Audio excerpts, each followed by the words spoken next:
Hello. Good afternoon Lakshika. Good afternoon बच्चों। Good afternoon शोभा।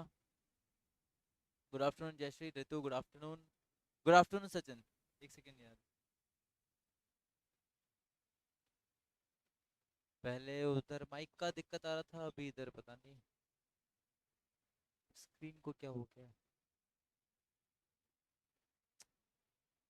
एक second में देख लूं।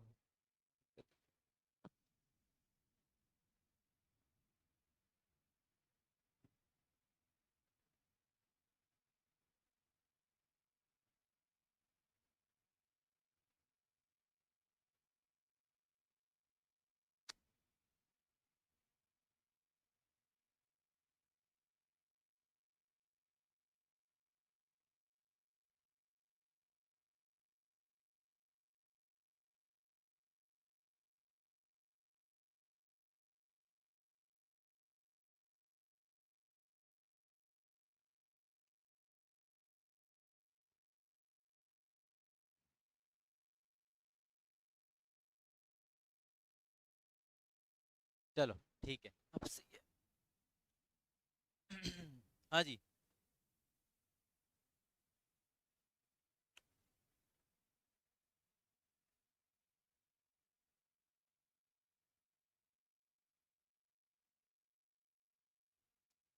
ओके, सो बच्चों कैसे हो? हम्म, कैसे हो तुम लोग? और प्रिपरेशंस कैसे चल रहा है? क्या किया लास्ट? मैंने तुम्हारा क्लास परसों लिया था ना। तो लास्ट 2 दिन में क्या किया तुम लोगों ने?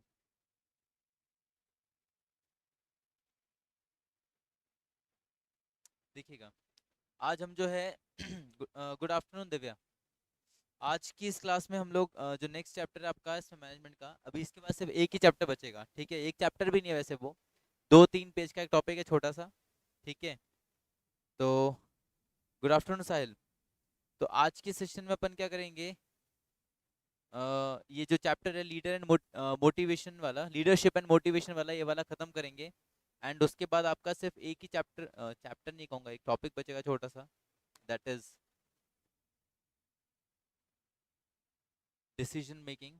वो करके अपन मैनेजमेंट को हम वाइंड अप कर लेंगे। ठीक है। एंड 20 सेकेंड तक खत्म करना है तुम लोग का। हाँ, हो जाएगा वो तो। एंड अभी कल, कल क्या है, 21st एंड 22 तो 3 दिन में अपन को इको का पूरा करना है, फिर रिवीजन। ठीक है, तो उसका भी मैं तुमको कुछ शेड्यूल डालता हूँ, कुछ अलग से बताता हूँ तुम लोग को कि उसको अपन कैसे करेंगे। ठीक है, पहला भी अपन खत्म करेंगे with this chapter named as leadership and motivation. इसका वैसे आप वेटेज देखोगे तो ठीक ठाक वेटेज है, ऐसा कुछ ऐसा नहीं है कि बहुत ज़्यादा वेटेज है, बट हाँ ठीक है। कंसिडरेबल अमाउंट ऑफ क्वेश्चंस इसमें से आपको देखने को मिलेगा। एंड चैप्टर थोड़ा बड़ा भी है। बड़ा इन द सेंस कि बाद में कुछ थ्योरीज दे रखी हैं यहाँ पे हमको। इस चैप्टर के अंदर कुछ थ्योरीज वगैरह दे रखी है हमको, वो थ्योरीज भी पढ़नी पड़ेंगी एक बार को। समझने जैसे ज़्यादा कुछ रहेगा नहीं, पर हाँ वो थ्योरीज हैं तो उनको एक बार रीड करके देखना पड़ेगा, क्योंकि क्वेश्चन उसमें से बनेगा। ठीक है बच्चों, चलिए। तो लीडरशिप एंड मोटिवेशन का बात करते हैं। तो बेसिकली लीडरशिप एंड मोटिवेशन का बात करें तो these are the two qualities. ठीक है, these are the two qualities of a manager. ये एक अच्छे मैनेजर का एक क्वालिटी होता है। जब भी मैनेजर क्या कर रहा हो सर, अपना फंक्शन परफॉर्म कर रहा हो, मैनेजमेंट कर रहा हो। ठीक है, तो मैनेजमेंट जो वो करता है वो किस लिए करता है सर? ताकि जो फर्म है, जो ऑर्गेनाइजेशन है, उसके गोल्स को अचीव कर पाए। बट वो गोल्स और को अचीव करने के लिए क्या करना पड़ता है सर? एक रेगुलर एफर्ट्स लगाने पड़ते हैं, not only on individual basis, but एक कलेक्टिव बेसिस पे भी क्या करना होता है, रेगुलर एफर्ट्स का जरूरत पड़ता है। तो वो रेगुलरली वो कलेक्टिव एफर्ट्स क्या रहे, एक डायरेक्शन में क्या कहते हैं, वो डायरेक्शन, एक पर्टिकुलर डायरेक्शन में वो एफर्ट्स लग सकें। तो वो चीज इंश्योर करना किसका काम होता है? मैनेजर का। और वो अ, जो कलेक्टिव अपने क्या कहते हैं, जो कलेक्टिव हमारे एक्शंस हैं या कलेक्टिव जो एफर्ट्स हैं, वो सभी एफर्ट्स को अपन ऐसे कह सकते हैं कि ऑर्गेनाइजेशन में जितने भी लोग हैं, चाहे वो आपके एम्प्लॉयज हो, चाहे वो कोई भी दूसरे डिपार्टमेंट के लोग हों, ठीक है, आपका कोई भी स्टाफ हो, तो उन सबको उसके लिए क्या करना जरूरी है सर? मोटिवेटेड रखना जरूरी है। ठीक है, ताकि वो जो अचीवमेंट ऑफ गोल्स है ना, वो हम कर पाए। तो उसके लिए सभी के सभी जो पर्सन है विद इन दी ऑर्गेनाइजेशन, उनका मोटिवेशन करना जरूरी है, उनका मोटिवेटेड रहना जरूरी है। अगर वो मोटिवेटेड रहेंगे देन ओनली क्या हो सकता है सर, वो एफर्ट्स जो है एक डायरेक्शन में लगाया जा सकता है जिससे कि गोल्स का अचीवमेंट हो। ठीक है, तो यहाँ पे लीडरशिप एंड मोटिवेशन जो है ये बेसिकली दो क्वालिटीज आप लेके चल सकते हो मैनेजर का, और इनका क्या इंपॉर्टेंस रहेगा, क्या थ्योरीज डेवलप्ड है इनके बारे में, वो अपन पढ़ेंगे। चलो तो देखते हैं एक बार को। लीडरशिप का बात करें, व्हाट इज अ लीडरशिप, तो सर बेसिकली अपनी पूरी टीम को लीड करना, डायरेक्ट करना, गाइड करना कि what they have to do at what time, ठीक है, एंड इन व्हाट मैनर। तो वो एक तरीके से लीडरशिप कहलाता है कि फ्रंट से लीड करना, है ना, कि अपने जो भी एम्प्लॉयज हैं, जो भी लोग हमारे अंदर में काम कर रहे हैं, अंडर काम कर रहे हैं, अंदर तो नहीं अंडर काम कर रहे हैं हमारे, तो उन लोगों के एक्शन को क्या करना, डायरेक्ट करना, गाइड करना, ये काम होता है एक लीडर का, है ना। तो देखिएगा leadership introduction and definition. As management itself consists in getting things done through others, हमने पढ़ा था सर मैनेजमेंट का मतलब होता है getting things done through others. Therefore, the human beings can be called the most dynamic elements of management, and the other factors of production remain just dormant. In an organization, direction means guiding, overseeing, or looking at these human beings. तो basically direction की जब हम बात करते हैं, जो एक function रहता है मैनेजमेंट का, तो डायरेक्शन में आप क्या कर रहे होते हो सर, जो ह्यूमन बींग्स हैं, ठीक है, उनके एक्शंस को क्या करते हो, गाइड करते हो, ओवरसी करते हो, ठीक है। तो डायरेक्टिंग द एम्प्लॉइज इंक्लूड, तो ये जो लीडरशिप है ना, ये पॉज है स्क्रीन, व्हाट, स्क्रीन पॉज है यार, स्क्रीन पॉज है, एक सेकेंड, ये अलग दिक्कत है, रुको।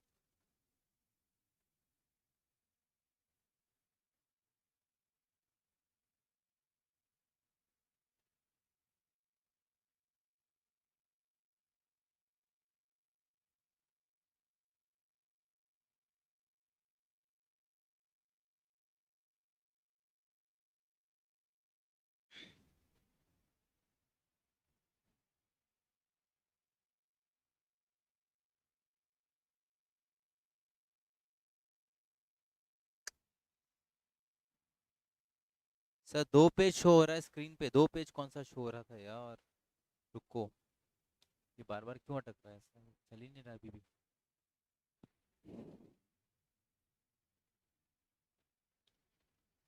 रुको, कुछ तो गड़बड़ है, अब क्या गड़बड़ है।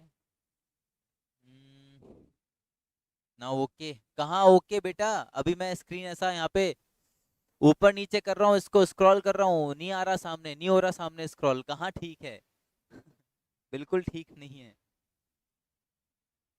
Nothing is okay, nothing is okay, तुमको पता है मैं इधर कुछ ऐसा ऐसा स्क्रॉल कर रहा हूँ, उधर नहीं आ रहा स्क्रॉल, सामने स्क्रीन पे नहीं हो रहा, मैं कुछ लिख भी रहा हूँ, देखो, नहीं लिखने मारा सामने। जिंदगी की ये परेशानियां खत्म नहीं हो रही हैं, क्या दिक्कत है।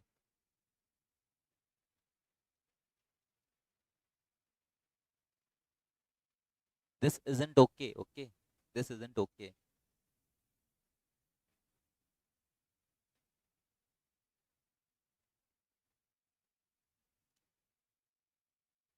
अब क्या करूँ, मैं मर जाऊं। हम्म, मेरी कोई फीलिंग्स नहीं है, ये आईपैड मेरी फीलिंग्स क्यों नहीं समझ रहा, रुको मैं कनेक्टर दूसरा कनेक्ट करके देखता हूँ, रुको।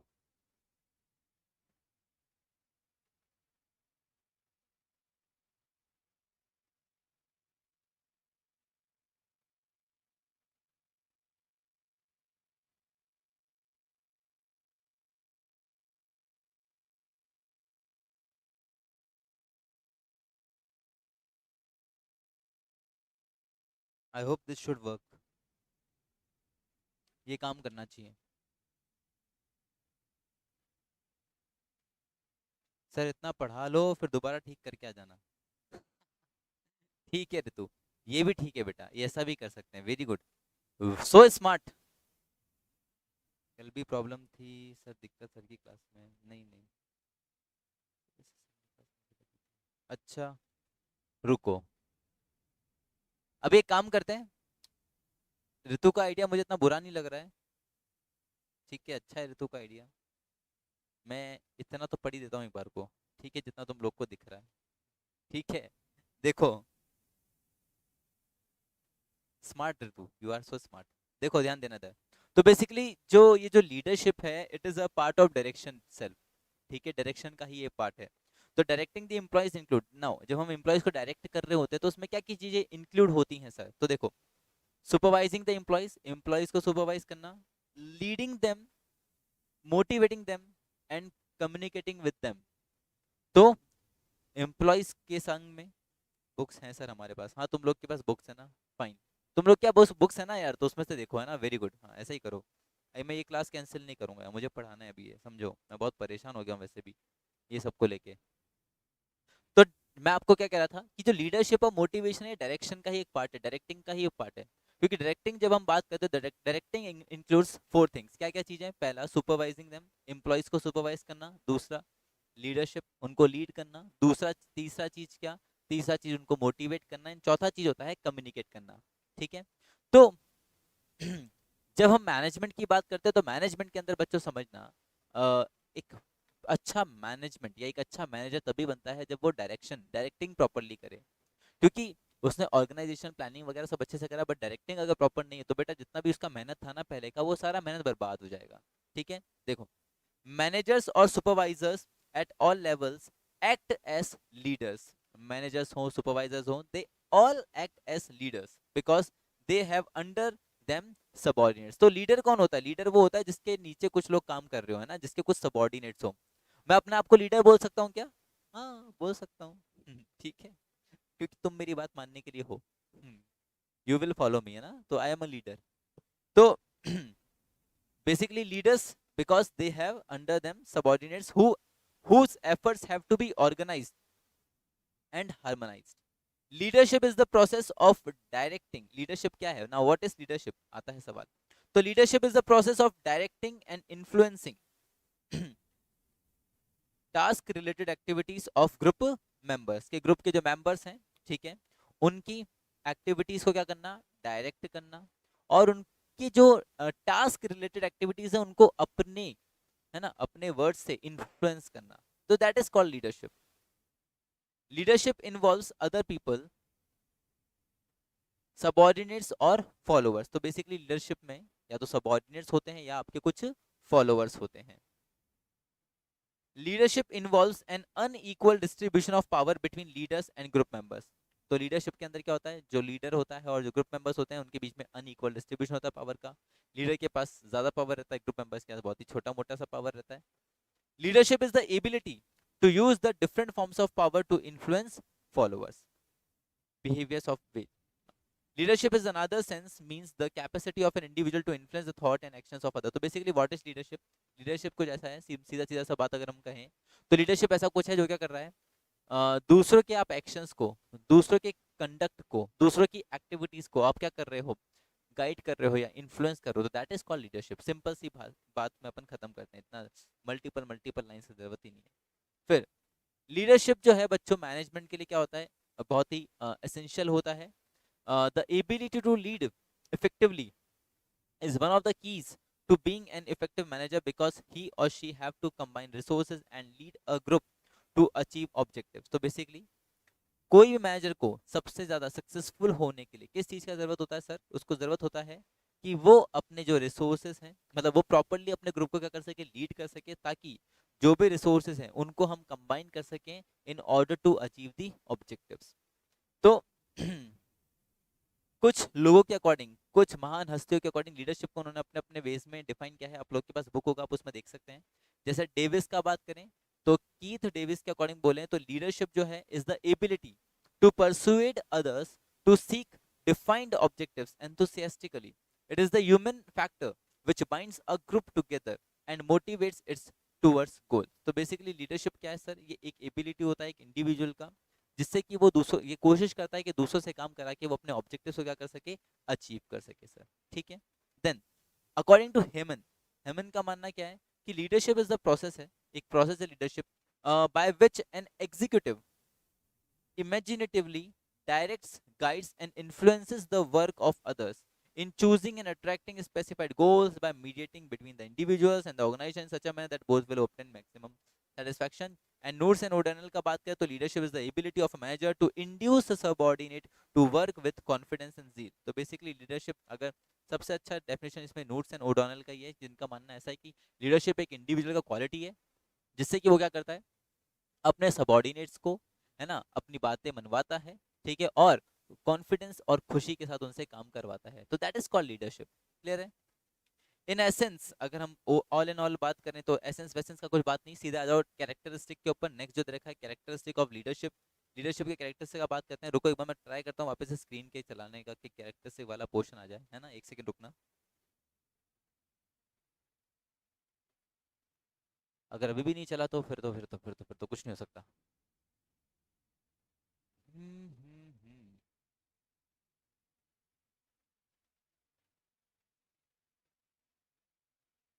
ओके, चलो अब मेरे ख्याल से कोई दिक्कत नहीं आएगी इसमें।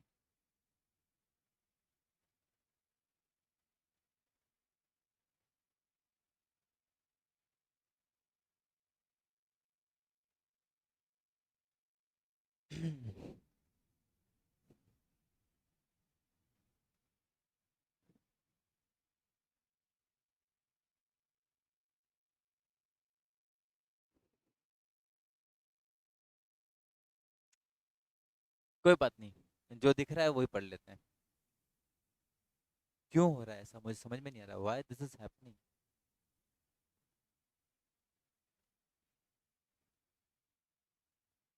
ध्यान देते हैं, चलिए। Characteristics of leadership. सर आपके साइड नेटवर्क का शायद बहुत ज्यादा इशू है। बेटा नेटवर्क इशू नहीं है ये, this is not network issue, समझो, ये स्क्रीन फ्रीज हुआ पड़ा है। नेटवर्क इशू होता तो स्ट्रीम नहीं चलता, ये स्क्रीन फ्रीज हुआ पड़ा है। तो स्क्रीन फ्रीज हुआ पड़ा है, दैट मीन्स ये कुछ टेक्निकल इशू है, कुछ सॉफ्टवेयर का दिक्कत है जो मुझे समझ में नहीं आ पा रहा है। ऐसा कुछ है ये, ठीक है।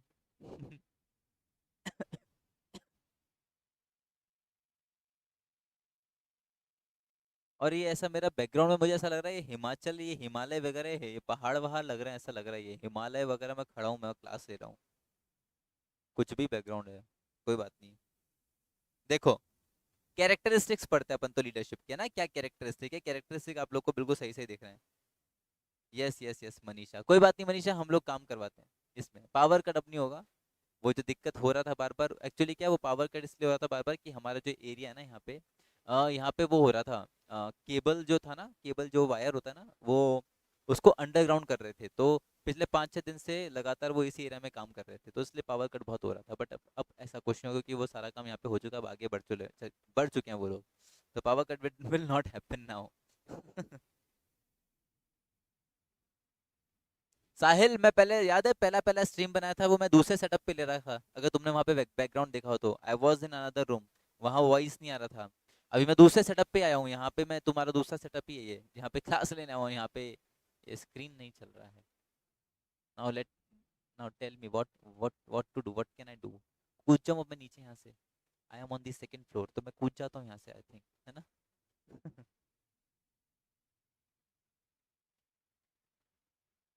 और ये पावर कट तुम लोग को ऐसा लगता होगा ये सर लोग कौन से गांव से क्लास लेते हैं यार, इतना पावर कट होता है, ये कौन सा गांव है। एक्चुअली वो काम चल रहा था, अंडरग्राउंड कर रहे थे वो केबल को, इसलिए। खैर, देखो आओ, मैं कैरेक्टरिस्टिक्स तो पढ़ा दूं तुमको लीडरशिप की, वो दिख रही हैं। N analysis of the definition of leadership, कुछ कैरेक्टरिस्टिक्स निकालते हैं यहाँ पे लीडरशिप की बाहर। तो क्या है वो कैरेक्टरिस्टिक्स, चेक करते हैं हम लोग। पहला, लीडरशिप जो है एक पर्सनल क्वालिटी है। लीडरशिप जो होता है ना वो आपके खून में होता है, समझ रहे हो, वो आपका इनर क्वालिटी है, कोई लीडरशिप आपको सिखा नहीं सकता। देखो greatest example, Mahendra Singh Dhoni, Sourav Ganguly, they are born leader. और महेंद्र क्या, वो Narendra Modi they are born leader. ये आपका इनर क्वालिटी है, आपको कोई सिखा नहीं सकता है। राहुल गांधी को आके कोई सिखा नहीं सकता कि भाई साहब लीडर कैसे बनने का है, ठीक है, वो आपका पर्सनैलिटी में ही होता है। ओके। सिर्फ कुछ नहीं कर सकते, एडजस्ट कर लेंगे, मुसीबतों का पार्ट उठ पड़े, कोई बात नहीं, ठीक है। पहला चीज, it is a personal quality. दूसरा चीज, leadership presupposes the existence of a group of followers, there can be no leadership without followers. तो ऐसा माना जाता है कि लीडरशिप तभी एग्जिस्ट करेगा जब आपके फॉलोअर्स होंगे। If you have no followers तो आप लीडर नहीं हो। तो लीडर कोई पर्सन तभी होता है जब उसके कुछ फॉलोअर्स होते हैं, ठीक है, ऐसा। इंस्टाग्राम वाले फॉलोअर्स का बात नहीं कर रहा, मालूम पड़ा अभी जाओ फटफट जाके तुम सीधा अपना इंस्टाग्राम खोलो कर देखोगे कितने फॉलोअर्स है। बोले मेरे 100 फॉलोअर है, मेरे 150 फॉलोअर है, आई एम अ लीडर। ना ना, वो इंस्टाग्राम वाले फॉलोअर्स की बात नहीं चल रही है, ठीक है ना। यहाँ पे सबऑर्डिनेट्स, वो उनकी बिजनेस ऑर्गेनाइजेशन में जो फॉलो कर रहे हैं ना आपके डायरेक्शंस को, उनका बात चल रहा है, ठीक है। Then leadership tries to influence the individuals to behave in a particular way. Successful leaders are able to influence the behaviour, attitudes and beliefs of the follower. एक और कैरेक्टरिस्टिक जो दिया है लीडरशिप का, वो ये दिया है कि लीडरशिप का एक और कैरेक्टरिस्टिक ये है कि लीडर इज द वन, एक वो इंडिविजुअल होता है लीडर जो दूसरों के एक्ट्स को, दूसरों के कोई भी परफॉर्मेंसेस को क्या करता है, कंट्रोल करता है, इन्फ्लुएंस करता है, उनके बिहेवियर को गाइड करता है। तो दैट इज लीडरशिप। उनके एटीट्यूड को अफेक्ट करता है, that is leadership. Okay.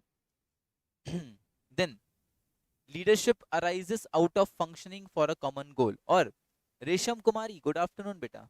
Leadership जो है बच्चों, अगर हम बात करें तो लीडरशिप तभी एक्ट करता है जब हम सबका कुछ कॉमन ऑब्जेक्टिव है जिसको हमको अचीव करना है। जैसे हम, आप और हमारा हमारा गोल एक ही है कि आप सभी बच्चों का सीएमए फाउंडेशन के एग्जाम में बहुत अच्छा मार्क्स आए।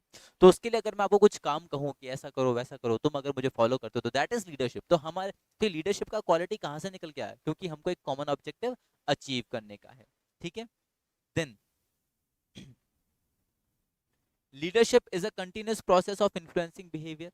ठीक है, लीडरशिप एक कंटिन्यूअस प्रोसेस है। And leadership is related to a particular situation at a given point of time under a specific set of circumstances. Thus leadership style will be different under different circumstances. तो ऐसा नहीं कि leadership ऐसा कुछ particular एक set एक well defined क्या कहते हैं सेट ऑफ इंस्ट्रक्शंस हो कि ऐसा ऐसा ऐसा ऐसा करना चाहिए। ना ना ना ना ना, ऐसा कुछ नहीं है।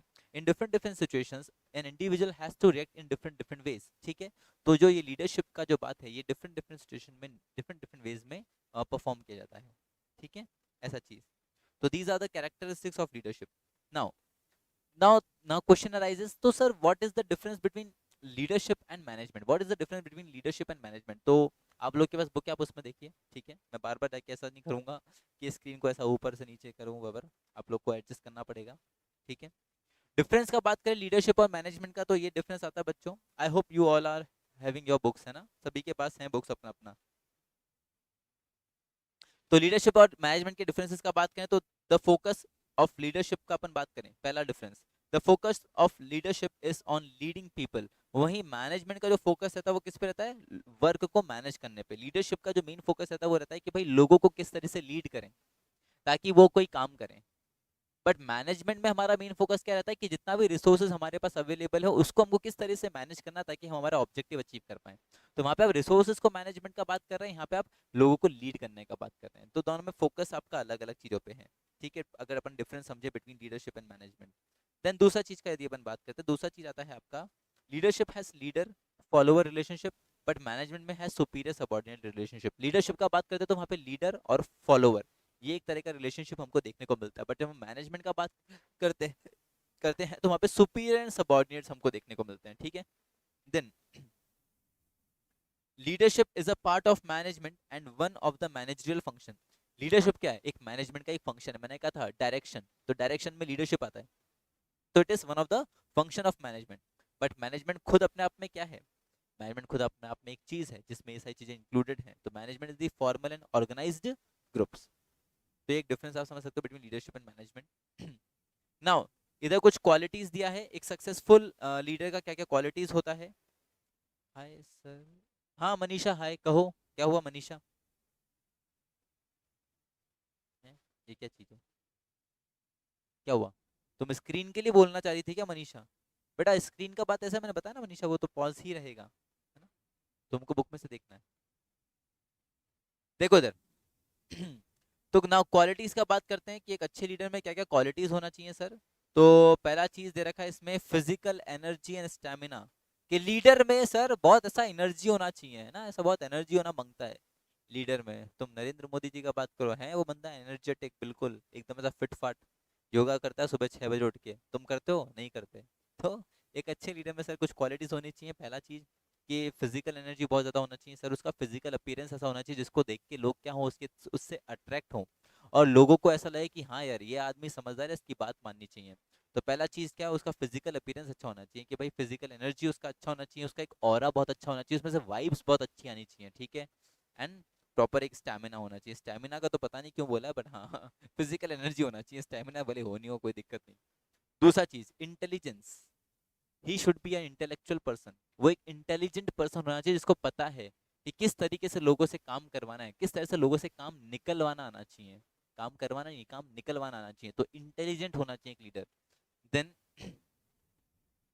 विजन एंड फोरसाइट, एक लीडर तभी हो सकता है जब उसके पास एक प्रॉपर विजन हो। विजन समझते हो ना, एक तो होता है मिशन कि हमको ये काम करना है, विजन होता है कि भाई बहुत दूर का आप सोच के चलते हो, जब कि आपको एक बहुत लॉन्ग रन में पता है कि आप अपने ऑर्गेनाइजेशन को किधर देखना चाहते हो, what is your long run target. तो एक लीडर में एक प्रॉपर विजन होना चाहिए, फोरसाइट यानी कि आगे का दूरदृष्टि होनी चाहिए, उसको पता होना चाहिए कि भाई फ्यूचर में क्या क्या चीजें इवेंट हो सकती हैं, क्या क्या अपॉर्चुनिटीज हैं जो आ सकती है जिनको ग्रैब किया जा सकता है, ऐसा चीज। देन इनिशिएटिव, कुछ नया करने का उसमें सर क्वालिटी होना चाहिए, कुछ नया चीज करने का क्वालिटी होना चाहिए। देन सेल्फ कॉन्फिडेंस, कॉन्फिडेंट होना चाहिए एक लीडर। देन ओपन माइंडेडनेस और फ्लेक्सिबिलिटी, ओपन माइंडेडनेस और फ्लेक्सिबिलिटी मतलब कि सर वो फ्लेक्सिबल होना चाहिए। ऐसा नहीं कि एक बार उसने जो डिसीजन ले लिया फिर उसको लग रहा है क्या ये गलत डिसीजन है फिर भी उस पर बना हुआ है, ना ना ना ना ना। वो फ्लेक्सिबल होना चाहिए कि उसको अगर लग रहा है कि उसने कोई डिसीजन गलत लिया तो उसको फटाफट से क्या कर ले, फट से चेंज कर ले। तो he should be flexible with his decisions, ठीक है। ऐसा चीज वो ओपन माइंडेड होना चाहिए ताकि नए नए थॉट्स अगर किसी की तरफ से आ रहे हैं तो वो थॉट्स को क्या करे, एक्सेप्ट करे और उन थॉट्स के बेसिस पे डिसीजन ले। मतलब दूसरों की तरफ से बाहर से यानी मान लो सबॉर्डिनेट्स की तरफ से या फॉलोअर्स की तरफ से कुछ अगर फीडबैक मिल रहा है या कुछ एक्स्ट्रा इंफॉर्मेशन मिल रहा है तो उस इंफॉर्मेशन को ग्रैब करना चाहिए, ठीक है। ऐसा नहीं कि बोले क्या तू बताएगा मेरे को, तू बताएगा, ऐसा नहीं करना चाहिए, बल्कि हाँ कुछ अगर इन्फॉर्मेशन मिल रहा है तो उसको ग्रैब करके उसके अकॉर्डिंग एक्ट करना चाहिए। तो a leader should be open minded और फ्लेक्सिबल वन। देन हम बात करें तो सेंस ऑफ रिस्पॉन्सिबिलिटी, उसको रिस्पॉन्सिबिलिटी होना चाहिए इस चीज का, क्या कहते हैं, एहसास होना चाहिए कि उसके ऊपर कितना बड़ा जिम्मेदारी है कि उसको ऑर्गेनाइजेशन के गोल्स को अचीव करवाना है। एंड उसका सभी फॉलोअर्स के संग में, सभी इंडिविजुअल्स के संग में क्या होना चाहिए, एक अच्छा ह्यूमन रिलेशन होना चाहिए। जब आपका अपने फॉलोअर्स के संग में रिलेशनशिप अच्छा रहेगा then only they will follow you, otherwise तो वो फॉलोअर्स कब आपके क्या कहते हैं हेटर्स बन जाएंगे आपको पता नहीं चलेगा। अभी समझो तुम अभी मेरा बात मानते हो कि सर आपने ऐसा बोला तो हम ऐसा पढ़ लेंगे कर लेंगे, क्यों? क्योंकि हम लोग का रिलेशन अच्छा ना। बट अगर मैं समझो तुम लोग को आओ क्लास में मैं तुमको डांटता रहूँ, ऐसा गालियां दे दे के भगा दूं, बोले जाओ यहाँ से, तुम लोग को नहीं पढ़ाना मुझे ये और ऐसा मैं तुम्हारे बारे में तुम तुम सबको बुरा बुरा बोलूं तो व्हाट विल हैपन, तुम मेरे फॉलोअर्स हो, आज मेरी ऐसे तारीफें करते हो, मालूम पड़ा कल को मेरी बुराई करोगे, है ना, ऐसा चीज। तो ये सभी के सभी क्वालिटीज होना चाहिए किसमें, एक अच्छे लीडर में, एक सक्सेसफुल लीडर के अंदर। तो क्वालिटीज ध्यान रखिएगा सर। अंदर ऐसा कुछ नहीं है इसमें, ये तो क्वालिटीज है सिंपल सिंपल सा, इनके अंदर ऐसा कुछ मसाला नहीं है जो आपको याद करना पड़े या पढ़ना पड़े। वैसे सर एमसीक्यू तो अंदर से आता है ना, ना ये क्वालिटीज था, इसमें चल जाएगा काम, ठीक है। नाउ लीडरशिप स्टाइल्स का बात करते हैं, एक मिनट, ये लीडरशिप स्टाइल पे मैं एक बार कोशिश करता हूँ कि वो वापस मैं इसको चला सकूं, क्योंकि ये तो फिर मैं ऐसे ही तो पढ़ा नहीं पाऊंगा, एक second.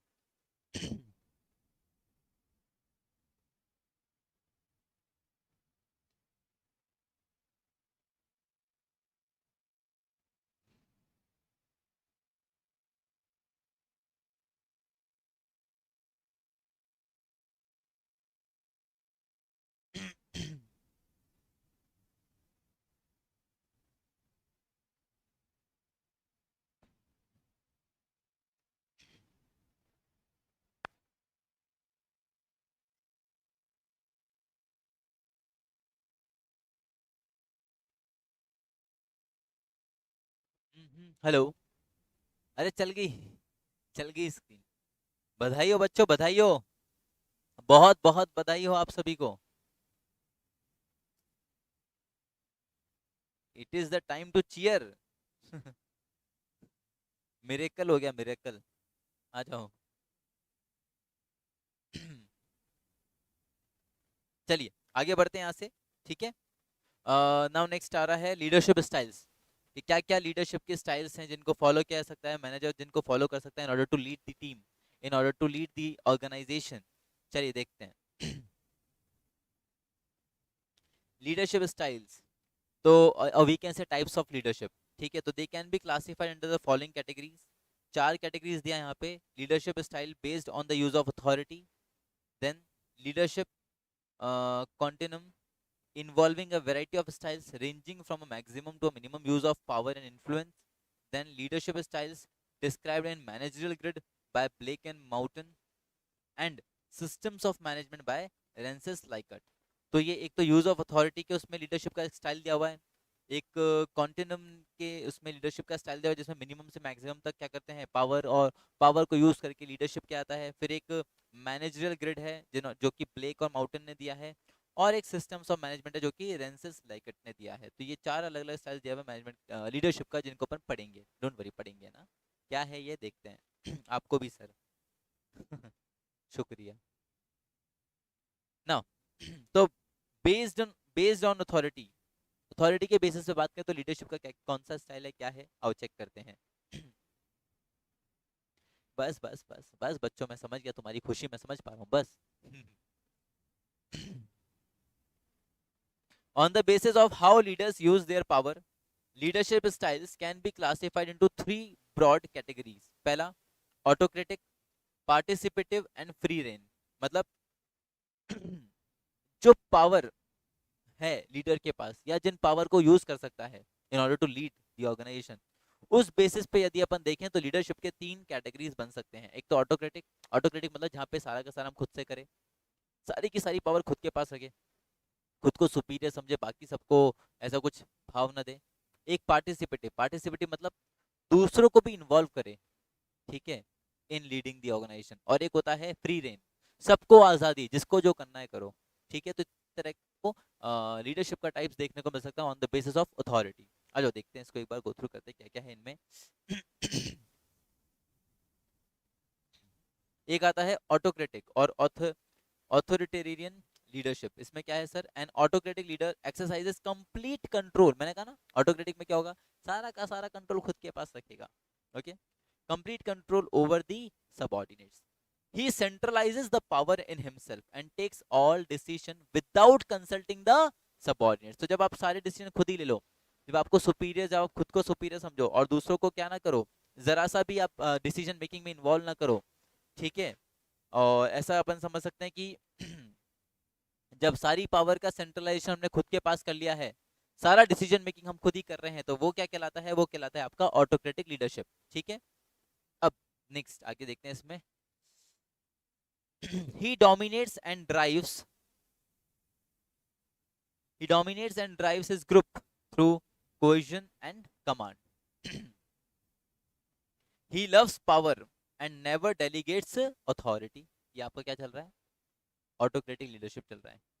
the leader gives order and expects the subordinate to follow them ungrudgingly and unquestioningly। तो इधर ऐसा माना जाता है कि भाई लीडर क्या करेगा, खुद से सारा का सारा कमांड वगैरह देगा और एक्सपेक्ट करेगा कि जो उसके सबऑर्डिनेट्स हैं वो ऐसा आंख बंद करके और मुंह बंद करके चुपचाप उसको फॉलो करें, ठीक है, बिना कुछ क्वेश्चन रेस किए लीडर को फॉलो करें। He uses rewards and holds threat of penalties to direct the subordinates. तो यहाँ पे क्या करता है, सबऑर्डिनेट्स को क्या कहते हैं, डायरेक्ट करने के लिए रिवॉर्ड्स और पेनल्टीज को यूज करता है। कि अगर पेनल्टी लगा देता है कि अगर ऐसा काम नहीं हो तो तुम्हारे पेनल्टी लग जाएगी, अच्छा तुमने ये काम करा तुमको हम रिवॉर्ड देंगे। तो इस तरीके से रिवॉर्ड और पेनल्टी को यूज करता है in order to direct the subordinates.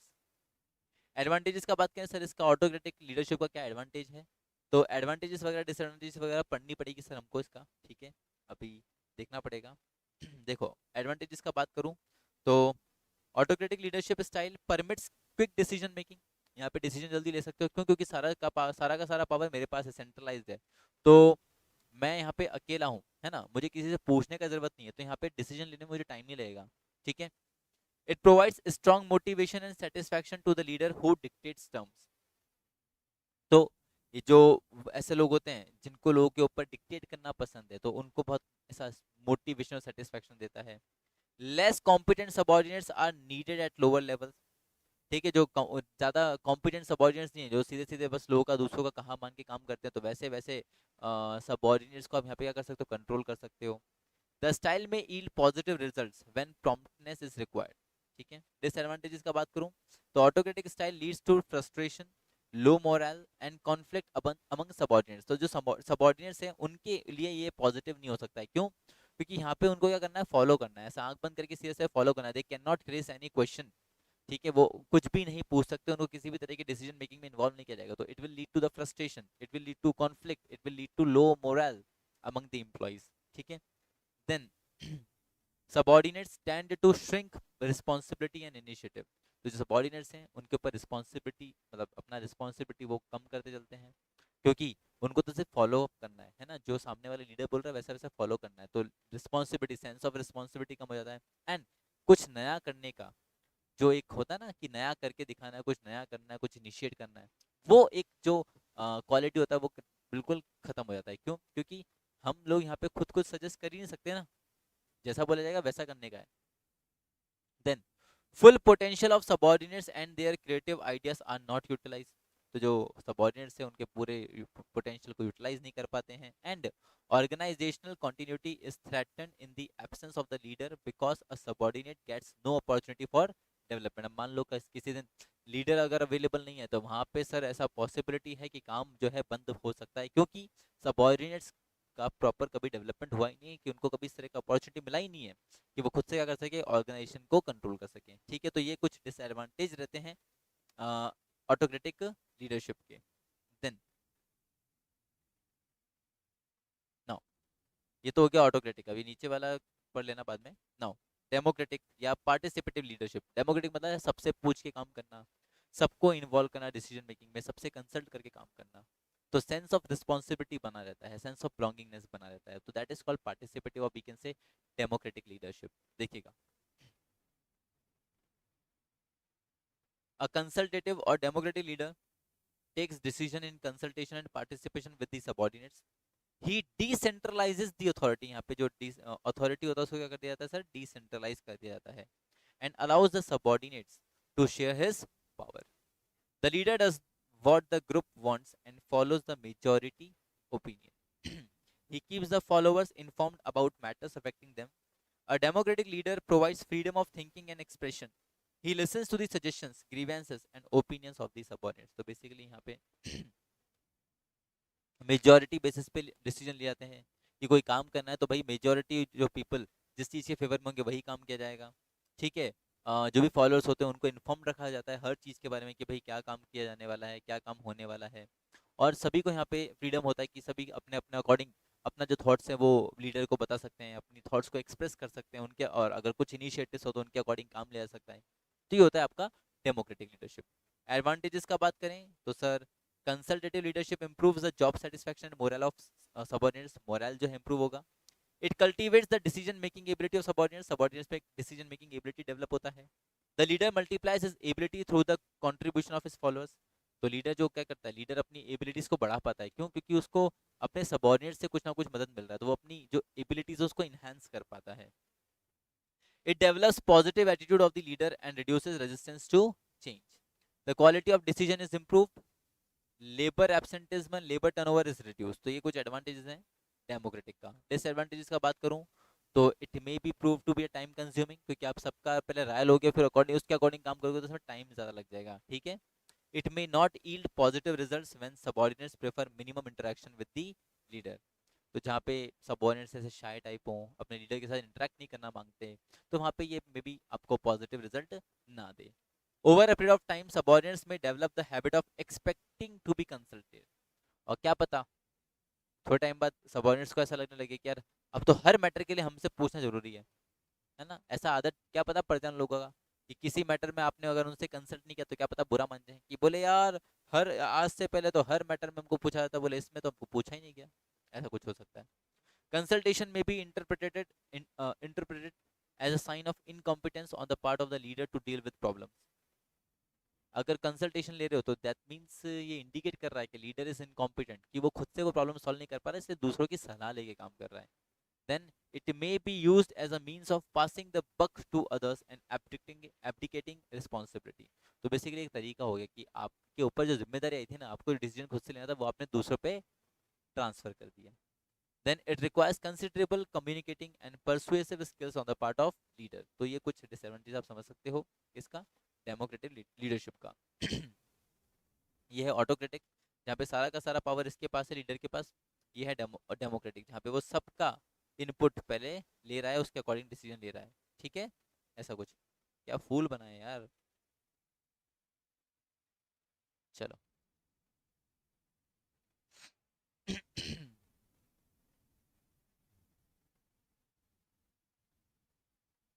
No, आगे बढ़ते हैं। फिर आता है फ्री रेन और लाइसेंस फेयर लीडरशिप।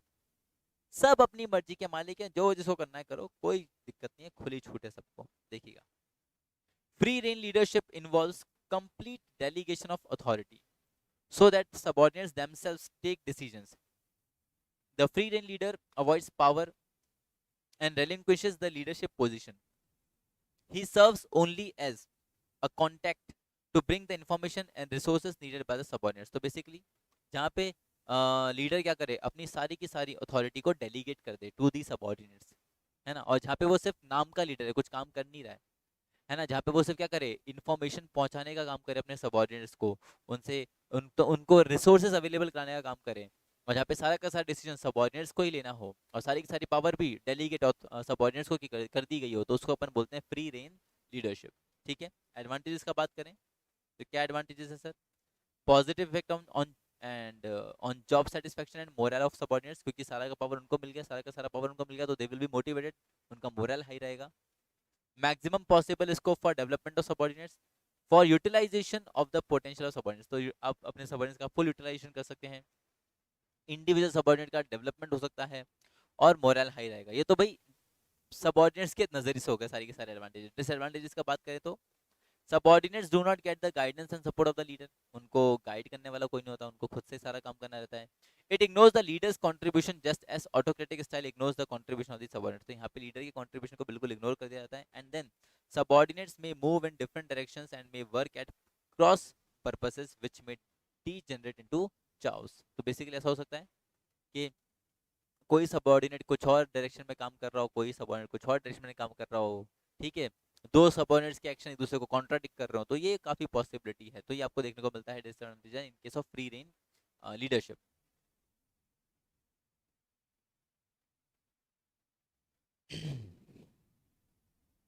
देन आगे बात करते हैं, तो ये तो बात है आपका अथॉरिटी बेस्ड लीडरशिप। ठीक है, नाउ नेक्स्ट आता है आपका बेस्ड ऑन लीडरशिप कॉन्टिन्यूम, यानी कि मिनिमम से मैक्सिमम इन्फ्लुएंस को यूज करना है इन लीडरशिप। ठीक है, तो बात करते हैं इनका भी एक एक करके, देखिएगा इधर। टैननबम Tannenbaum and Schmidt have developed the concept of leadership continuum to highlight the range of possible leadership styles. At the left end of the continuum, there is boss-centered, यानी autocratic leadership style, while at the right end is the subordinate-centered, यानी कि free reign style. As one move from the left extreme to the right extreme, the degree of control goes down and the freedom of subordinates goes up. यानी कि कैसा बोल रहे हैं, इनका ऐसा मानना है, मान लो ये लाइन हो गया, तो लेफ्ट एंड पे यहाँ पे वो लीडरशिप का स्टाइल है जिसमें कि कंप्लीट पावर किसके पास रहेगा, लीडर के पास रहेगा, यानी ये ऑटोक्रेटिक स्टाइल हो गया। और इधर से लेके इधर तक, अरे अरे अरे अरे अरे, इधर से लेके इधर तक, किधर से लेके किधर तक, इधर से लेके इधर तक, रुको निकालता हूँ मैं पेज वापस।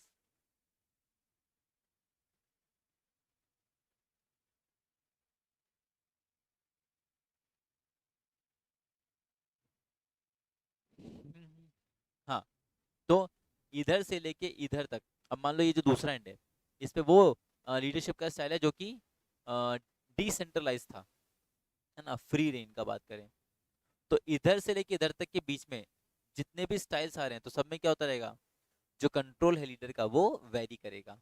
ठीक है, as we move from left to right, तो देखिएगा, manager makes decision and announces it, it is an extreme form of autocratic leadership whereby the boss takes the decision and asks the subordinate to implement them। यहाँ पे decision boss ले और subordinates को क्या कहे, उसको इंप्लीमेंट करने के लिए कहे, ये आपका ऑटोक्रेटिक स्टाइल हो गया। ठीक है, then manager sells the decision, in this style the boss alone takes the decision and persuades the subordinate to accept it।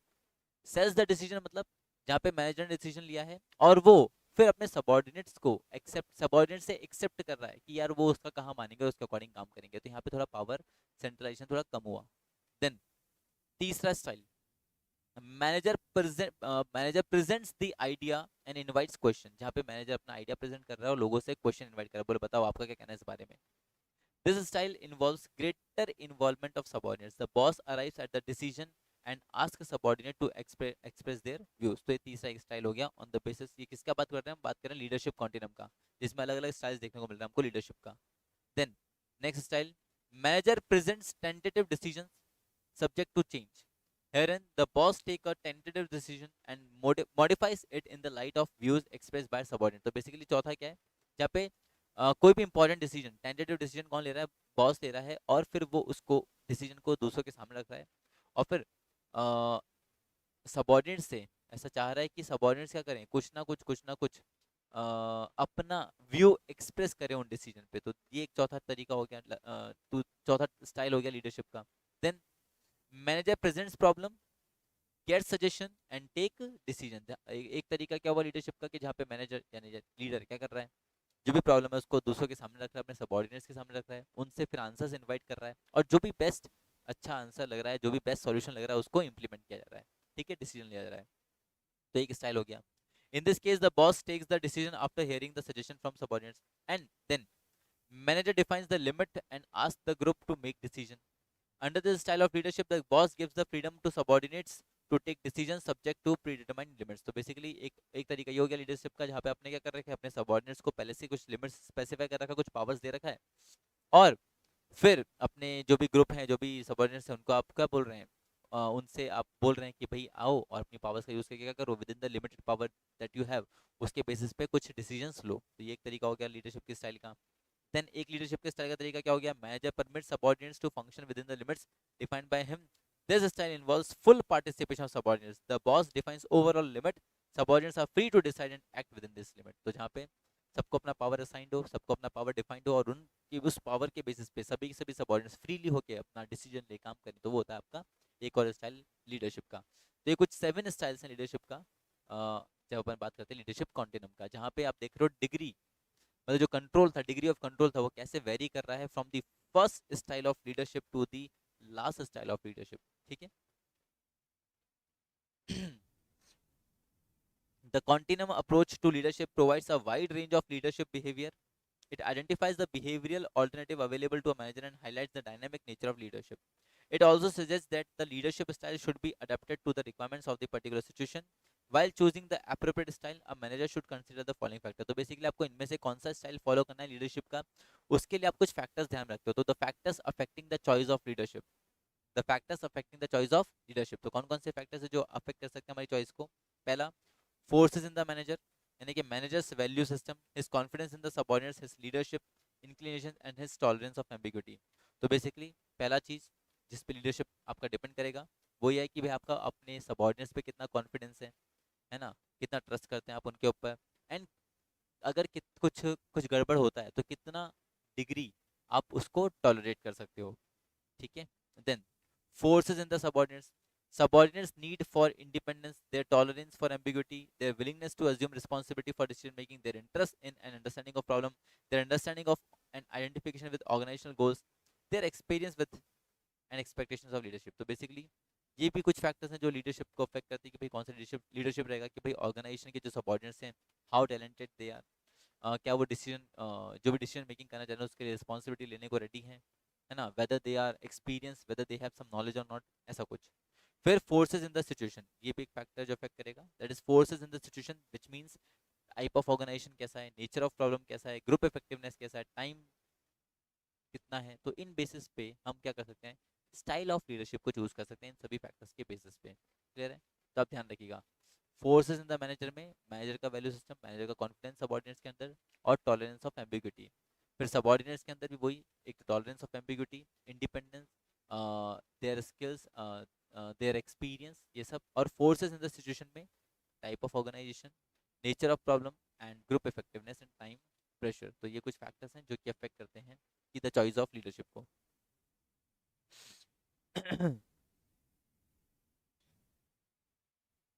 Then now leadership style in managerial grid. तो मैनेजरियल ग्रिड का बात करें तो आप देखोगे, ये एक टेबल आप देख रहे हैं जहाँ पे आपको देखने को मिल रहा है कि 1 2 3 4 5 6 7 8 9, 1 2 3 4 7 8 9, 9 लोग अलग 9 लोग अलग। तो यहाँ पे क्या करना, कुछ कॉम्बिनेशंस बना के चलना, कि 1 1 का कॉम्बिनेशन, इधर बात करें तो ये कितना हो जाएगा, ये है 3, तो 3 2 का कॉम्बिनेशन, 3 3 का कॉम्बिनेशन।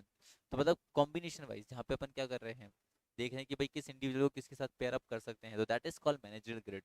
ये एक अलग स्टाइल होता है लीडरशिप का, जहाँ पे आप कुछ पेयर्स की फॉर्म में क्या करते हो, लीडरशिप का ट्राई करते हो। ठीक है, देखो बताता हूँ मैं तुमको इसको। जैसे ये रहा, आप देख रहे हैं इधर 1 1 का एक हमने देखा है, 9 1 का देखा, 5 5 का देखा, 9 9 का देखा, 1 9 का देखा। तो इनके बारे में, सबके बारे में एक्सप्लेन किया है। क्या एक्सप्लेन किया है, देखो। स्टाइल 1 1 का बात करूँ तो the impoverished or the indifferent, low production and low people. It is a lazy approach. The leader manager shows low concern for both production and people. It is delegated and disappear type of leadership. तो basically वो leadership जहाँ पे आप production भी कम कर रहे हो, लोगों को भी कम लगा रहे हो, तो ये एक तरह का कहलाता है लीडरशिप स्टाइल 1 1 का। ठीक है, it is a lazy approach. ठीक है, एंड देन आता है 1 9 मतलब जहाँ पे प्रोडक्शन कम करना चाहते हो पर लोग ज़्यादा लगाना चाहते हो। तो this style is a one sided approach where the leader manager pays much attention to the security and comfort of the employees, but he has low concern for production. तो जहाँ पे अपन एम्प्लॉयज़ के सिक्योरिटी को, employees के convenience को, comfort को देखें और प्रोडक्शन पे ध्यान न दें, तो वो एक और स्टाइल रहता है, उसको हम बोलते हैं 1 9 स्टाइल। ये मैनेजमेंट ग्रिड के अकॉर्डिंग है। ठीक है, इसमें क्या हो रहा है, अपन ने कुछ प्रोडक्शन और नंबर ऑफ पीपल के बेसिस पे मैनेजमेंट के अलग, लीडरशिप के अलग अलग स्टाइल देख रहे हैं। ठीक है, इसको याद करने से कुछ है नहीं, तुमको डिफाइन करने को नहीं आएगा, चिंता मत करो इसको। 9 1 जहाँ पे प्रोडक्शन ज़्यादा करना चाह रहे हो बट आप कंफर्ट नहीं देख रहे हो अपने एम्प्लॉयज़ का, तो ये एक लीडरशिप स्टाइल हुआ। High production but low people, तो it is an authorise authoritarian leadership style where the leader manager finds employees needs unimportant and pressurizes employees through fear and punishment, but he has high concern for production. फिर 9 9 जहाँ पे high production and high people, in this style the leader manager pays his high concern to both people and production. 5 5 ठीक ठाक production and ठीक ठाक लोग, यानी कि the leader manager in this style tries to balance between the competing goals of the organization and needs of the workers. तो ये कुछ 5 अलग अलग स्टाइल्स हैं in case of managerial grid. Simple. फिर लिकर्ट सिस्टम ऑफ मैनेजमेंट, इसकी बात करते हैं। इसमें भी 3 4 अलग अलग अलग अलग तरह के दे रखे हैं। एक सेकंड, लीडरशिप, एक सेकंड रुकिएगा, इसकी बात करते हैं। 2 मिनट रुकना, मैं जरा पानी पी के आता हूँ। 1 मिनट रुकिएगा, 2 मिनट रुको, 2 मिनट, 1 मिनट।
हेलो। ओके, चलिए आगे बढ़ते हैं।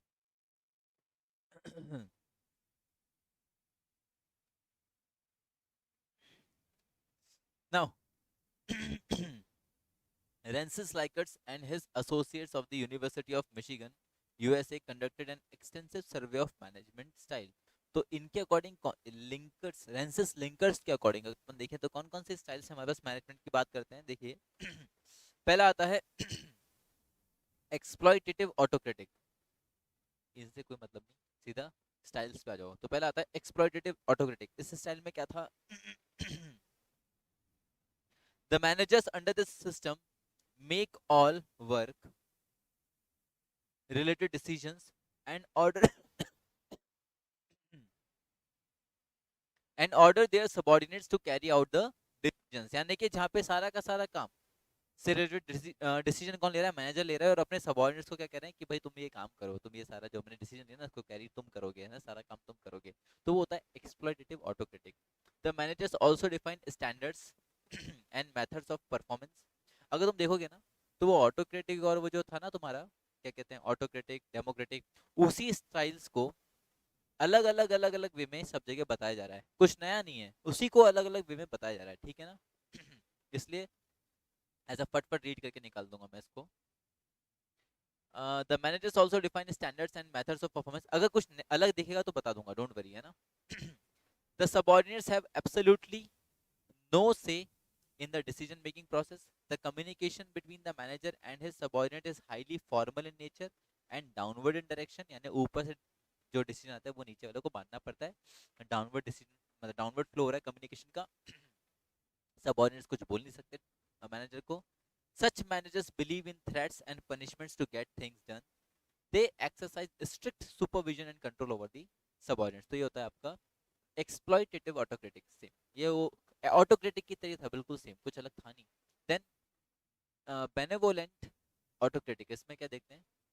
System two managers are also autocratic but they are not exploitative. ये भी ऑटोक्रेटिक सिस्टम ही है, बट ये कह रहा है कि ये एक्सप्लॉइटेटिव नहीं है। यहाँ पे सुपीरियर्स को एकदम ऐसा एक्सप्लॉइट नहीं किया जा रहा है। सुपीरियर्स को क्या, सबऑर्डिनेट्स को इतना एक्सप्लॉइट नहीं किया जा रहा है। They adopt a paternalistic approach towards the subordinate. They allow some freedom to the subordinates. Okay, यहाँ पे कुछ freedom है, allowed है to the subordinates to carry out their task within the prescribed limit. The managers adopt patronizing attitudes towards the obedient and faithful subordinates. तो basically जो managers होते हैं वो कुछ ना कुछ special treatment देते हैं to those subordinates who are obedient and faithful.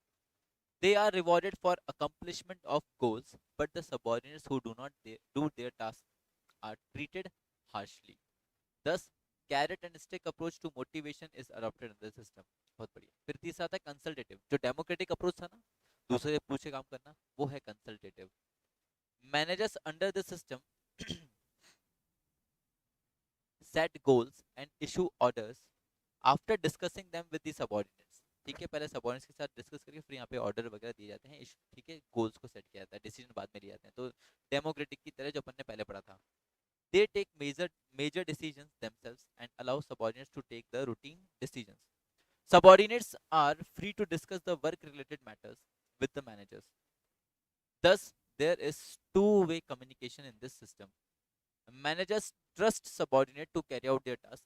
Greater emphasis is placed on reward than on penalties to motivate the subordinates. The control system tends to be goal oriented and flexible। ठीक है। फिर democratic under the system, ये democratic consultative बहुत same ही लग रहे हैं, but हल्का सा डिफरेंस क्या है यहाँ पे आप देखोगे तो यहाँ पे जो डिसीजन था ना, लाइक ऑर्डर इशू करना, गोल सेट करना, ये डिस्कस करके फिर काम किया जा रहा था, ठीक है। और ऐसा बोला गया कि ज़्यादातर डिसीजंस, ठीक है, मैनेजर खुद ही लेते हैं, और जो रूटीन नेचर के जो डिसीजंस होते हैं ना वो सबऑर्डिनेट से दिलवाते हैं अंडर द कंसल्टेटिव। डेमोक्रेटिक में क्या होता है, आओ देख लेते हैं तो हमको एक डिफरेंस पता चल जाएगा दोनों के बीच में। Democratic under the system goals are set and work related decisions are taken by the subordinates. Very good. ऊपर क्या था, पहले डिस्कशन करके फिर लिया जा रहा था, यहाँ पे तो सीधे सीधे डिसीजंस कौन ले रहा है, सबऑर्डिनेट्स ले रहे हैं under the democratic system. Supervision and control are group oriented. Managers are friendly and supportive in their attitude towards the subordinates. Subordinates are permitted self appraisal on the basis of mutually set goals. यहाँ पे subordinates के पास ये right होता है कि वो खुद का अप्रेजल कर सकते हैं, खुद की परफॉर्मेंस के बेसिस पे खुद का अप्रेजल कर सकते हैं. In addition to economic rewards, subordinates are given a sense of purpose and feeling of worth. The communication system is completely open. Lickett suggested that system 4 is the ideal system towards which organization should work. तो as per Lickett, सब democratic जो है सबसे ideal form है leadership का. वाह वाह, बहुत बढ़िया. ठीक है, तो ये था Likert system of management. Francis Likert. Now next एक और जो दे रखा है, कंटिंजेंसी और situational approach to leadership. It is clear from the foregoing description that leadership is a product of many forces that act and interact simultaneously. Every manager must achieve some degree of integration of these varying and complex forces, otherwise a void in his leadership may arise. An integrated model of leadership has been proposed by George Terry. तो George टेरी ने ये एक क्या कहते हैं model जो है propose किया है ऑफ लीडरशिप, जिसमें इनका मानना है कि लीडरशिप जो है इट कंसिस्ट ऑफ 4 वेरिएबल्स. पहला लीडर, एक तो लीडर होता है, एक फॉलोअर्स होते हैं, एक ऑर्गेनाइजेशन होता है, और एक एनवायरनमेंट, जिस एनवायरनमेंट में आप लोग काम कर रहे होते हैं. ठीक है, लीडर कौन? Leader's personal values shape his perceptions and behavior. Leader's confidence in the group members, extent of power sharing, and general circumstances the leader prefers are important characteristics. Leader's awareness of self. तो पहला मतलब George टेरी के according बात करूँ, leadership के approach का बात करूँ, तो उनका मानना ऐसा है लीडरशिप में 4 वेरिएबल्स होते हैं. एक तो लीडर खुद, एक फॉलोअर्स उसके, एक ऑर्गेनाइजेशन जिसमें वो लोग काम कर रहे हैं, जिसके गोल्स को अचीव करने के लिए काम कर रहे हैं, और एक एनवायरनमेंट, जिस एनवायरनमेंट में वो लोग वर्क कर रहे हैं. सिंपल इज दैट, कुछ भी नहीं है इसमें. इसको आगे बढ़ाते हैं. Leadership effectiveness. नाउ लीडरशिप को हम इफेक्टिव कब कर सकते हैं? तो लीडरशिप को इफेक्टिव करने के लिए यहाँ पे आप देखेंगे 3 पॉइंट्स दिया हुआ है, अपन इसको फटाफट पढ़ लेते हैं. तो effective leadership requires certain basic qualities among persons who assume the role of leaders. They are necessary but not sufficient. तो पहली बात तो क्या कि लीडरशिप का इफेक्टिवनेस के लिए क्या जरूरी है सर? वो पर्सन जिसको लीडरशिप का जिम्मेदारी दिया गया है उसमें कुछ बेसिक क्वालिटीज का होना जरूरी है, और वो अपना रोल समझे एज अ लीडर. ठीक है. There is no ideal leadership style or behavior generally applicable for all situations. Leadership effectiveness can be secured or enhanced by tailoring the style to the demand of each situation. और ऐसा कहना है कि leadership का ऐसा कोई perfect style नहीं है. ठीक है, कोई परफेक्ट ऐसा कोई क्या कहते हैं टेलर मेड स्टाइल का जिसको आप फॉलो करके हर अलग अलग तरह की सिचुएशन में सक्सेस अचीव कर सकते हो. तो बेसिकली लीडरशिप में क्या करना होता है, as per the requirement of the situation आपको खुद से लीडरशिप में चेंजेस करते रहना चाहिए, खुद की लीडरशिप की स्टाइल में चेंजेस करते रहना चाहिए. ऐसा कहना है इनका. Then the important situational factors which exert considerable influence on leadership effectiveness are task complexities, the skills and the attitudes of the group of followers, their relations with the leader and the position power of the leader himself. एक second बच्चों, एक मेरे को call आ रहा है, एक second रुकिएगा. Hello.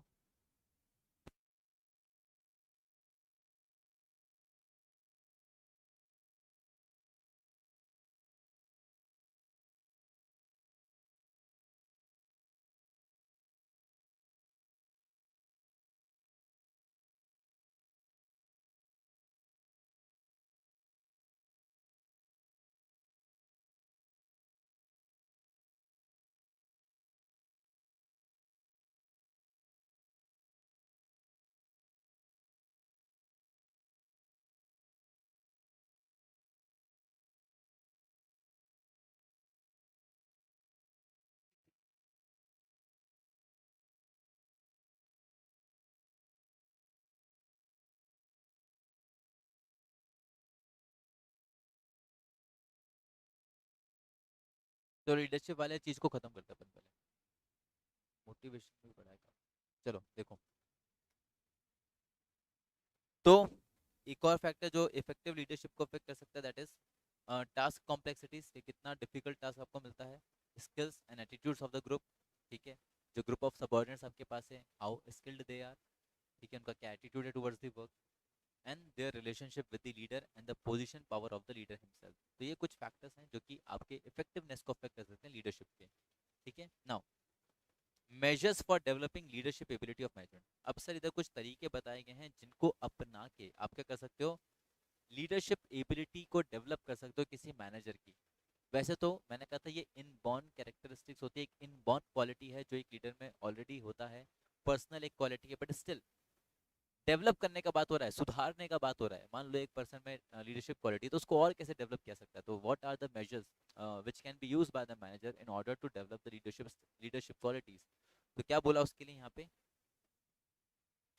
Sir leadership का training होना चाहिए, ठीक है। जैसे sir training programmes should be conducted are offered to expose managers to several leadership situations and teach them how to tackle them।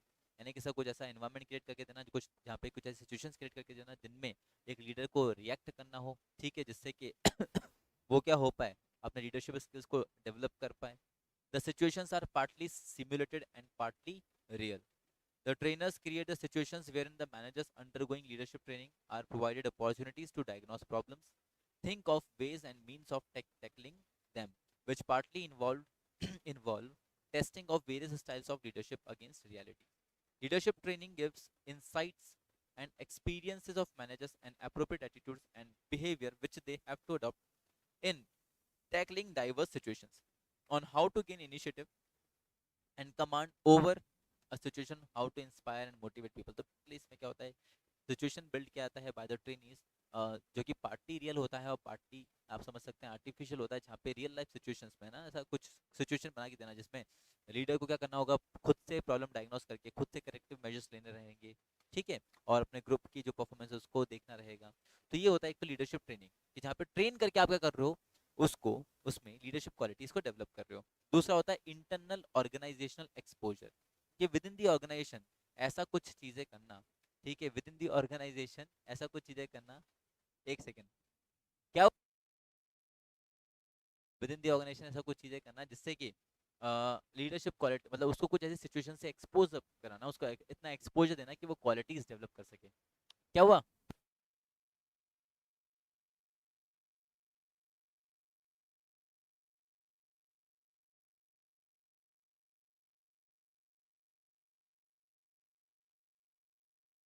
चलिए। तो another measure to develop the leadership ability of manager is to expose them within the organization itself to critical situations, calling for application of leadership abilities. Managers may be put in charge of committees assigned with the task of project implementation, coordination, and control. Managers may also be placed in situations concerning people's problems.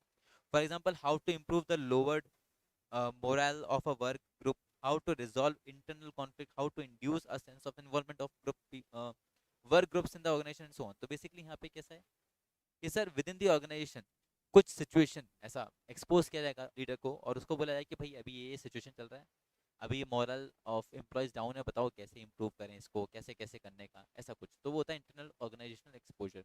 Then autonomy and accountability, इसमें क्या sir, कि managers may be able to sharpen their leadership abilities under conditions of relative freedom। जहाँ पे उनको freedom देके हम क्या कर रहे हैं, उनमें क्वालिटीज डेवलप करने का बात करें। They should be allowed a large amount of freedom to evolve their own methods of tackling the situations, calling or critical leadership abilities। At the same time, they should be provided with the required organizational support in the form of authority, status, and top management support and so on। तो basically इतना power, इतना freedom देना leaders को, ठीक है, accountability and autonomy, autonomy यानी कि power देना, फ्रीडम देना। तो ये लीडर्स खुद से क्या कर सके, किसी एक सिचुएशन में एक्ट करके अपना एबिलिटीज डेवलप कर सकते हैं। तो that is autonomy and accountability. Last जो एक तरीका है लीडरशिप को डेवलप करने का, that is opportunities for interaction. Manager should also have opportunities to interact with their subordinate in a more intense and continuous manner.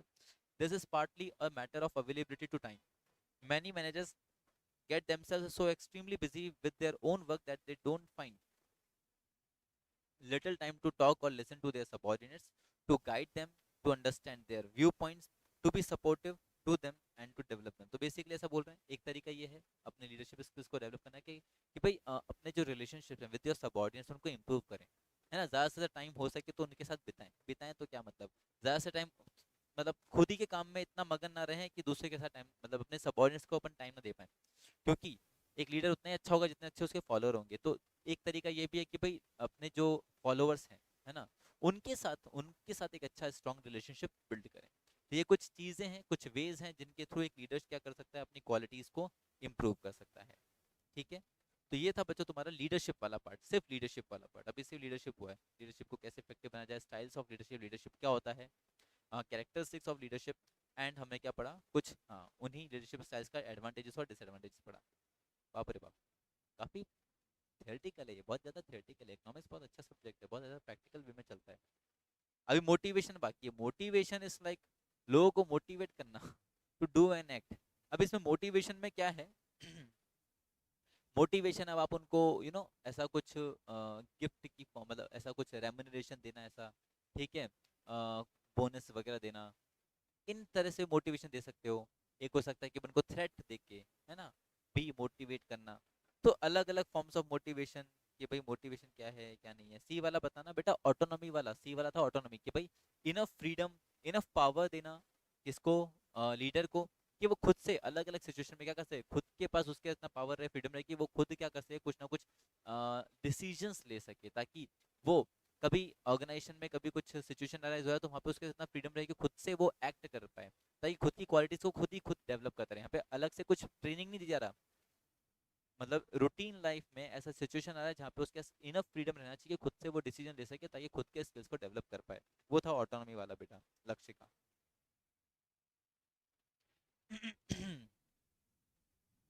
तो इसमें वेज ऑफ मोटिवेशन, कौन कौन से तरीके हैं मोटिवेशन के, मॉनेटरी, नॉन मॉनेटरी, ऐसा ऐसा ऐसा, ठीक है, मोटिवेशन का इंपॉर्टेंस क्या है। फिर इसमें भी कुछ थ्योरीज दे रखी हैं, ये भी बहुत थियोरेटिकल है, बाप रे बाप। तो एक काम करते हैं, लेट्स डू वन थिंग। अभी इस क्लास में अपन ना सिर्फ लीडरशिप तक ही करते हैं, मोटिवेशन वाला पार्ट अपन नेक्स्ट सेशन में करेंगे। नेक्स्ट सेशन में क्या करेंगे ना, मैं बताता हूँ तुमको। नेक्स्ट सेशन में अपन मोटिवेशन और जो लास्ट पार्ट रहेगा ना, डिसीजन मेकिंग, दोनों को एक ही में ख़त्म कर लेंगे। तो वो जो ख़त्म करेंगे वो अपन करेंगे कल। कल कब करेंगे, कल आपको टाइम बता दिया जाएगा, ठीक है।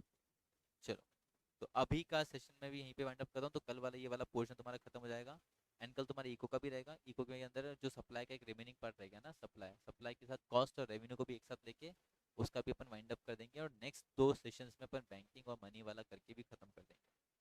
हाँ, हाँ बेटा, लक्ष्य का आज एक ही क्लास, ठीक है। तो अभी आज के सेशन को मैं यही वाइंड अप कर रहा हूँ। मोटिवेशन वाला पार्ट और डिसीजन मेकिंग, जो लास्ट जो चैप्टर रहेगा इसका, चैप्टर तो क्या है, 2-3 पेज का टॉपिक है, जितना मुझे याद है, देख लेते हैं एक बार, चलो आ जाओ। मेरा डिसीजन मेकिंग ना, हाँ। तो types of decision, decision making process क्या होता है, टेक्निक्स ऑफ डिसीजन मेकिंग, बस खत्म। तो डिसीजन मेकिंग वाला पार्ट और मोटिवेशन अपन दोनों चीज का कल वाले सेशन में करके खत्म कर लेंगे। ओके बेटा, एमटीपी इज हेल्पफुल, बट क्या दिक्कत है ना बेटा, आपके एमटीपी में बहुत सारे आंसर्स गलत दे रखे हैं, मतलब ढेर सारे क्वेश्चंस के आंसर गलत दे रखे हैं। तो जहाँ उसको हेल्पफुल होना चाहिए था ना, वहाँ वो फिर वो क्या कर रहा है, एक प्रॉब्लम खड़ा कर रहा है कि आपको वहाँ पे करेक्ट आंसर नहीं मिल पाएंगे। तो मैं तुमको सजेस्ट करूंगा, just go through the content of the chapters. फिर पीछे क्वेश्चंस जो दे रखे हैं in the end of the chapter, एक फाइल मैंने आपको इको का, मेरा तो खुद के सब्जेक्ट का दे रखा, वो गो थ्रू करो। फिर एमटीपी लगता है तो फिर उसको भी एक बार गो थ्रू कर लो, बट दिक्कत वहाँ पे यही है कि वहाँ पे आंसर्स बहुत गलत है, ठीक है, ऐसा। हाँ सर, थियरी से पक गए, हाँ समझता हूँ मेरे तो। लॉ की क्लास नहीं है मेरे ख्याल से, नहीं आज नहीं है बेटा, आज नहीं है लॉ की क्लास, है ना। कंफ्यूजन क्रिएट कर रहे हैं, यस। तो आई वुड सजेस्ट कि मत गो थ्रू करो, है ना, क्योंकि आंसर्स बहुत सारे गलत हैं। फिर आंसर्स गलत है तो तुमको कंफ्यूजन रहेगा, तो डोंट क्रिएट कंफ्यूजन, है ना। कंफ्यूज मत हो बस, बाकी सब कुछ करो पर कंफ्यूज मत होना, ठीक है। इन्फ्यूज कर रहा है, इन्फ्यूज कर रहा है, क्या लिख रही हो रे तू तुम, इन्फ्यूज कैसे कर।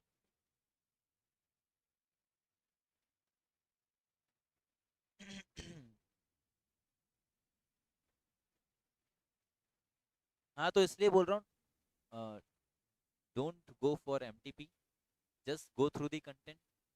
देन ये पीछे वाले क्वेश्चंस, देन मैंने आपको भी एक फाइल दे रखी है, वो फाइल गो थ्रू करो, इनफ है, काफ़ी है।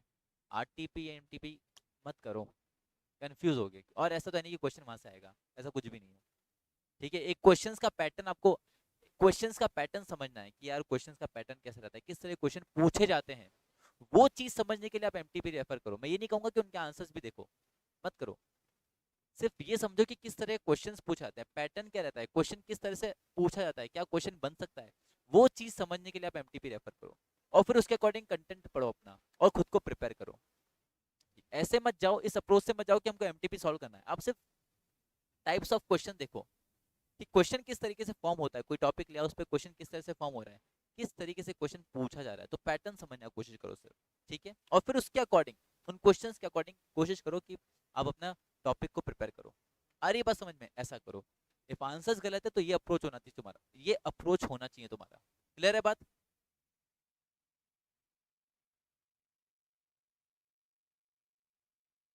सीए के हिसाब से बनाया, ओके लक्ष्य का। एक बार मेरी फाइल फिर से सेंड कर दूं? ओके ऋतु, कर देंगे। यस सर, उसमें मैंने किया था एक बार, वो रॉन्ग बताया, नेक्स्ट टाइम उसका आंसर उसने अकॉर्डिंग किया तो मैंने पुराना वाला सही था। ठीक है, कोई नहीं कोई नहीं। हाँ मैं समझ रहा हूँ मनीषा, मैं समझ रहा हूँ, बट मेरी बात मानो, मत करो, है ना, एमटीपी मत करो। एक्साइटमेंट बना रहना चाहिए। अभी एमटीपी कर दोगे, देख लो कि हमारे इतने इतने मार्क्स आए ना, तो एक्साइटमेंट खत्म हो जाएगा। एक्साइटमेंट खत्म नहीं होना चाहिए, वो एक्साइटमेंट एग्जाम के दिन तक बना रहना चाहिए, वो क्रेज बना रहना चाहिए कि हाँ हमको क्लियर करना, हमको इतना अच्छा मार्क्स लाना है। आप एमटीपी करो सिर्फ क्वेश्चन का पैटर्न समझने के लिए। फिर से मेरी बात सुन लो, है ना, तुमको सही एडवाइस दे रहा हूँ मैं। ऐसा करोगे तो फायदे में रहोगे, अदरवाइज तो नुकसान हो जाएगा तुम लोगों का। ठीक है, चलिए। तो अब अपन मिलते हैं नेक्स्ट सेशन में। कल अपन ये चीज़ खत्म कर लेंगे, मैनेजमेंट वाइंड अप कर लेंगे अपन कल, और नेक्स्ट दो सेशन में अपन इकोनॉमिक्स को ही वाइंड अप कर लेंगे। ठीक है, चलिए। तो मिलते हैं अगले सेशन में बच्चों, till then bye. Bye, take care. Okay, चलो, हैव फन। फन तो क्या करोगे, जाओ और पढ़ाई करो। चलो।